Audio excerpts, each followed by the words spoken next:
Good afternoon, I'm Malcolm Jordan and this is your Midday News Fix for Thursday, the 24th of April.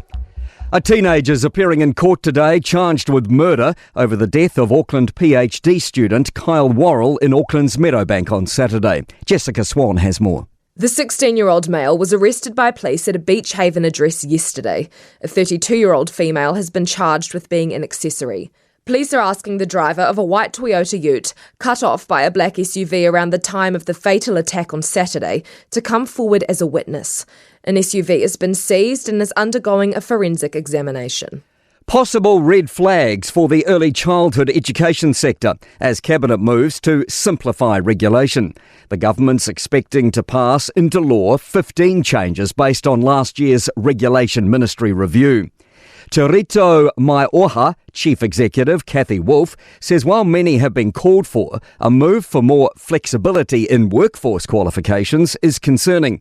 She says we need qualified teachers who understand children's development, emotions and intelligence. Also, it's all connected to pedagogy, so you have to have a very good pedagogical understanding of the curriculum.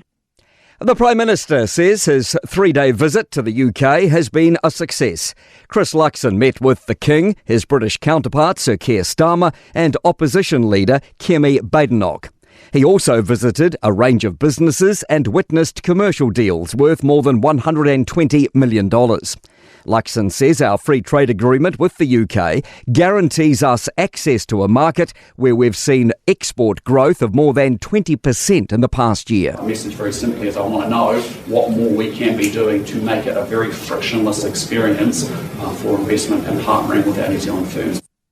Banks are rolling out new security measures in the endless battle against scams, which cost billions of dollars every year. They include a reporting channel and identifying high-risk transactions.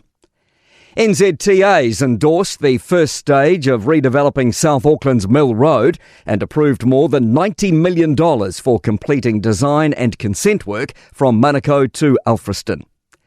Train disruption continues this long weekend as upgrades take place across Auckland and Wellington. Ethan Manera has the details. Delays, reduced timetables and bus replacements are in store for Wellington commuters, with Metlink undertaking maintenance and improvements across all lines. In Auckland, the 16-day break to all train services continues as crews work on underground infrastructure for the City Rail link.